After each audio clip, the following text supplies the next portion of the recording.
this person listed like the top 10, the aggregate of like everyone, what are the top books that people have been reading for their reading challenge this year.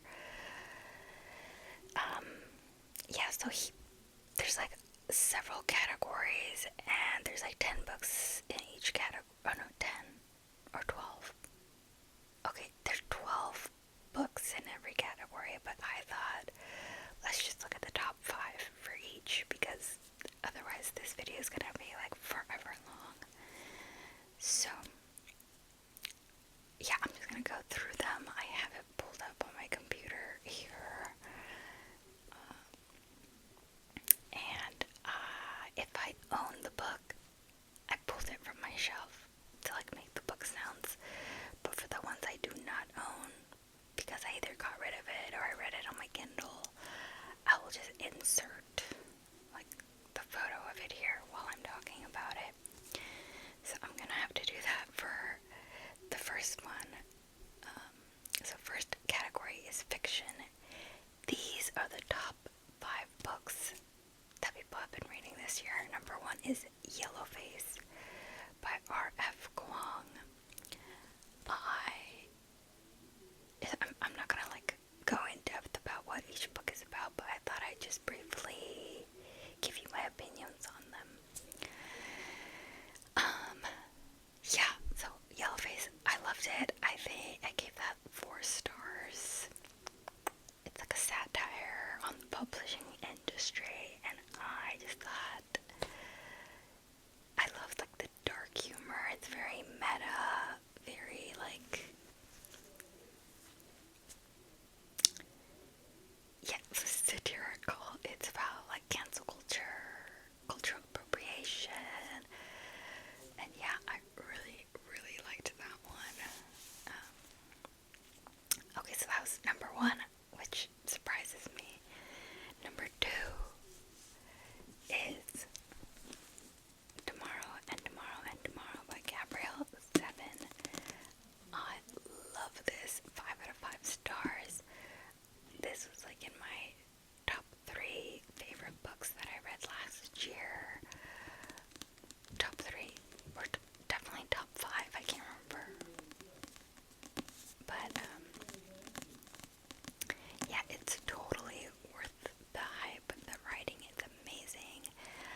It's engaging. I loved the characters, even though, our main 2 characters are not very likable, and they're not supposed to be likable, but I liked them a lot.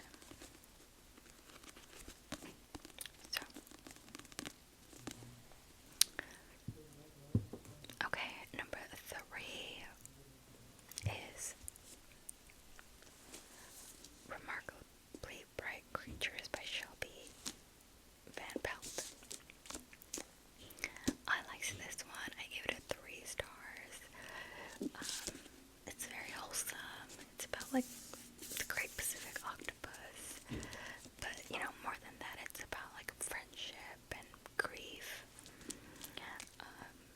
Yeah, I didn't love it as much as like a lot of people have been loving it, but it was very enjoyable. One of those books that I think is perfect for people that want to get into reading or who don't read a lot.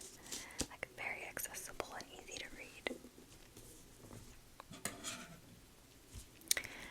Okay, number 4. I don't have this book because I got rid of it. It is Tom Lake by Anne Patchett. So I gave that book 2 stars. It was my first Anne Patchett. I'm not opposed, like I'm open to reading more from her. But yeah, this book just didn't work for me. I thought the characters were very bland and boring. I liked her writing though, but just I did not love the characters. And it has like flashbacks and all the characters in the present day. I just didn't like them. And then number 5 is Hello Beautiful by Anne Napolitano. So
it is my favorite Taylor Jenkins read. I feel like most people's favorite is Evelyn Hugo. But I don't know, I just loved Daisy Jones and the Six. I loved the format with the interviews and the flashbacks in time.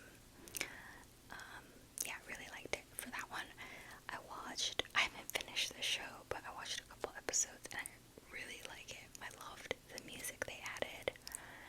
I feel like they were able to capture the vibe of the book. I don't know what to do with my hands for the ones where I don't have the book. Okay. Oh, I do have Daisy Jones and the Six. I couldn't find it on my shelves. I need to organize my books. It's somewhere and I just could not find it.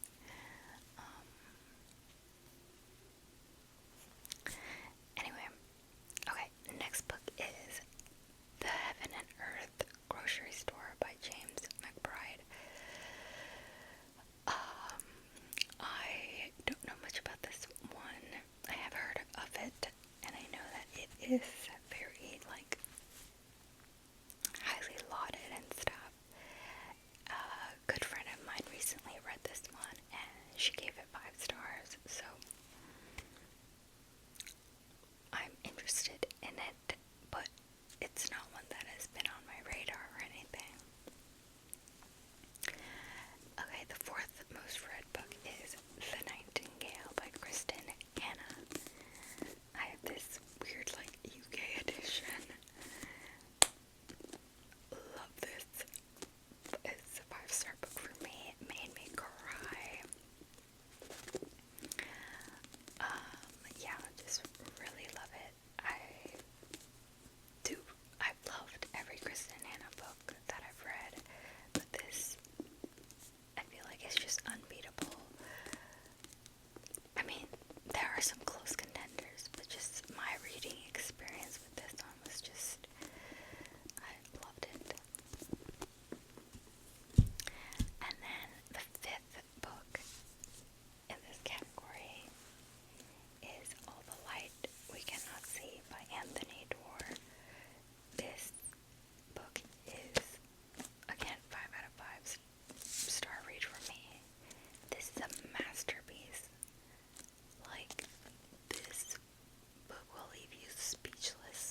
first and only book that I've read by this author.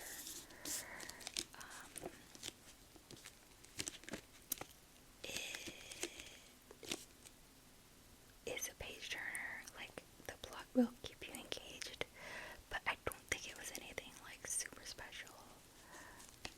And there were some like predictable bits.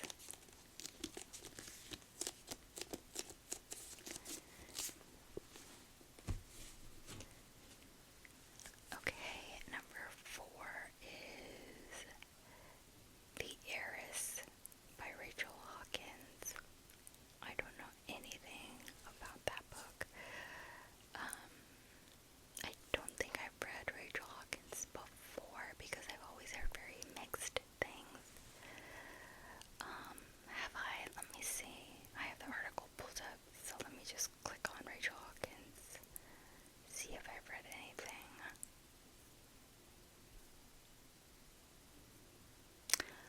Oh, I have not read any of her mysteries, but I read Rebel Bell. I don't know if any of you remember this book, but it was from 2014. It was like a YA, maybe it was a YA mystery. Was it a mystery? I can't remember. But anyway, let me get out of that. Okay, and then the 5th book is The Thursday Murder Club by Richard Osman. This has also been on my to-read list forever. It's like a group of old people trying to find, solve a mystery. So, yeah, it's on my list. Okay, moving on to the next category, which is fantasy. And number 1 is The Midnight Library. I did not love this book. I gave it 2 stars. It wasn't like... I've read Matt Haig before, and he wrote The Humans, which I loved.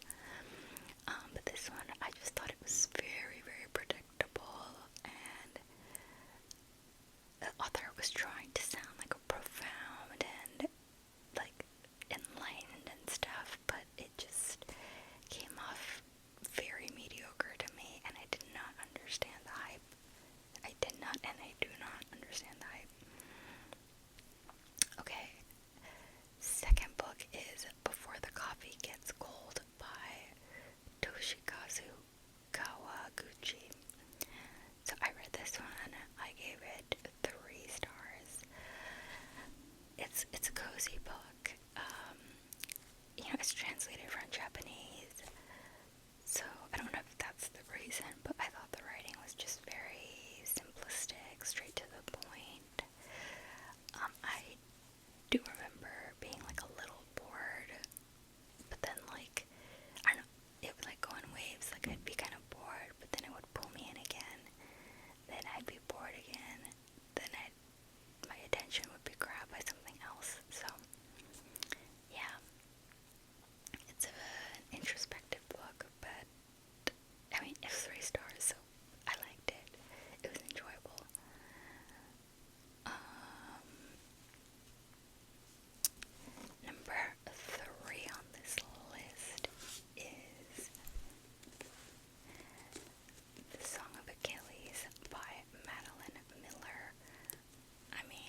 I'm just realizing this now. I didn't know The Measure was considered sci-fi. So that's making me rethink my opinion on it. But yeah, like I thought it was just general, like contemporary fiction, and I was like, you expect me to like believe this is happening in like the real world, you know, where everyone gets like this string that measures their life. But anyway, next book is Dark Matter by Blake Crouch. I have read this one. It was a 3-star read for me. I liked it. It was a page turner. There were a lot of like unexpected plot twists and stuff. But I just didn't like the main character. Like, he is supposedly really smart. You know, he knows quantum physics and all that stuff, but he just kept making questionable decisions.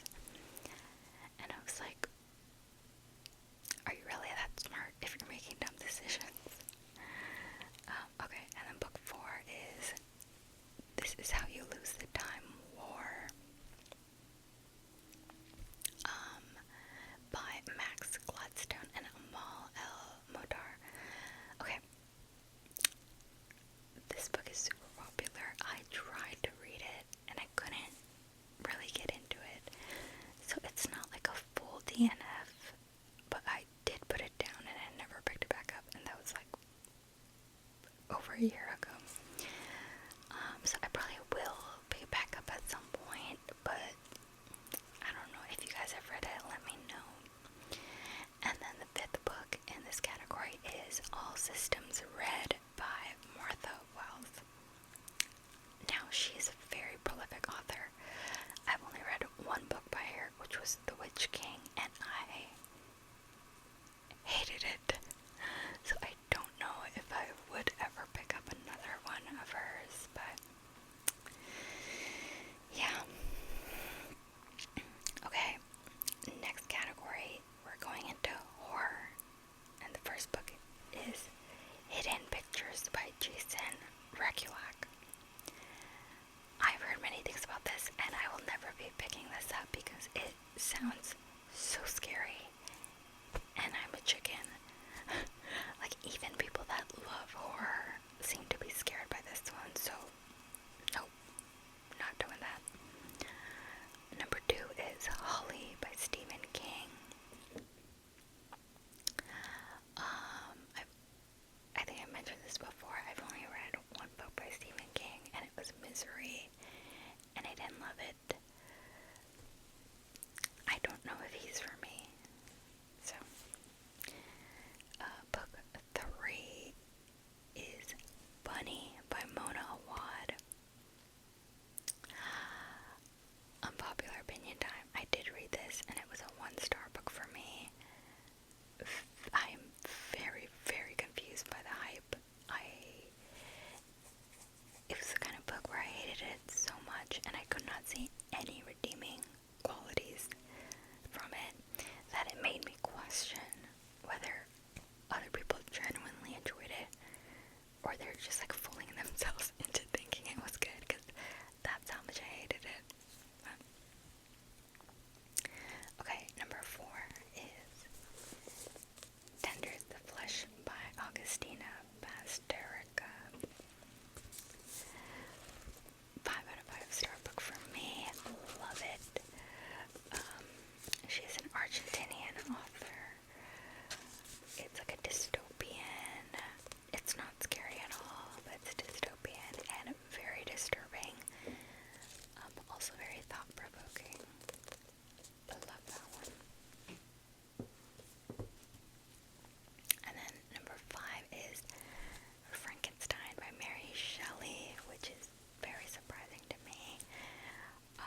always want